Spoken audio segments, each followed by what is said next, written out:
Good day, everyone. Remember on my last GA sharing on Solomon wisdom? I would like Sir Dong to give his testimony on how it applies to himself.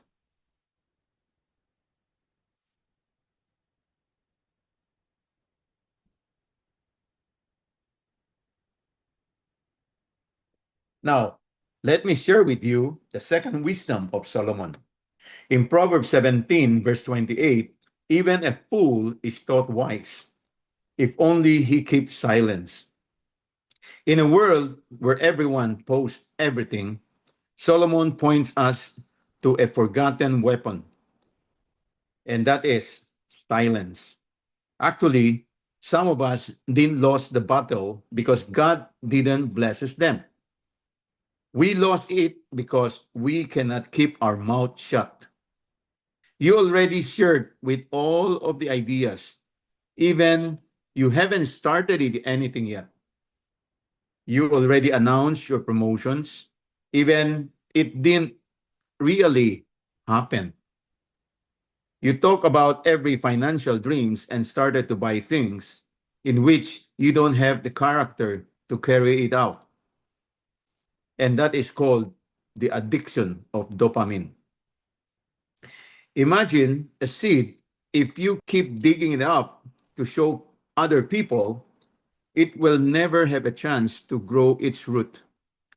Oftentimes, our dreams does not have time to need more exposure. It just need more privacy. So, the enemy don't even have to attack your plans. The devil will just want you to announce it too early. Then, fear, jealousy, and pressures finishes the job for him. Quiet wealth don't mean to be on hiding forever. It means letting God to grow things in dark before you push them into the spotlight. So, I would like you to take again a simple challenge for March. For the next 29 days, keep your money move between you and God, and not you by doing it yourself. Work in silence and let the results speak for it later. Try to ask yourself on how many of your past plans had died or failed because you shared them too early before you were able to live on it. Again, deliverance break the chain, wisdom builds the house. Because if you shout and started to tell the every bricks that you are about to lay, you are actually inviting storm that you are not ready for it.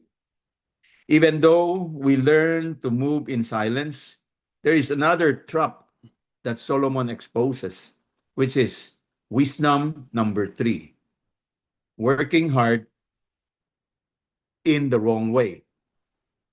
Intelligence work and not just hard work.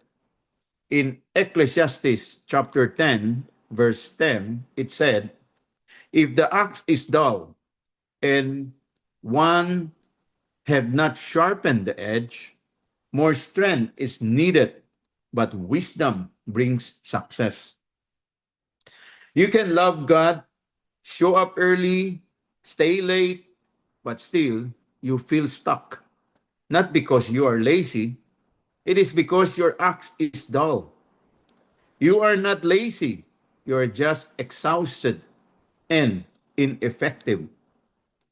Picture yourself on two woodcutters. I will want Sir Chris to share this video after my talk.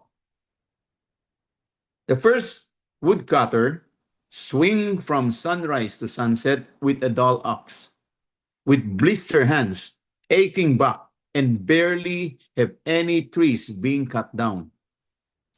The second woodcutter stops and sits and sharpen first the blade. He spends less time swinging, more time in actual cutting. The enemy doesn't always attack by stopping you. Sometimes the enemy attack by keeping you busy and ineffective. So busy that you never have enough time to ask if this is still working or not. So, Solomon's third secret is simple. Don't just work harder, but work smarter under God's wisdom. You might be needing a new skill rather than repeating from your same old mistakes, improving your system at work, automating what you can to cope up with the new technology. Or you may ask someone that is wiser on how would they do it with your problem. If only you will remember in one line, for this Solomon third wisdom, and let it be like this. You are not lazy. You are swinging on a dull ox. Sharpen it with God.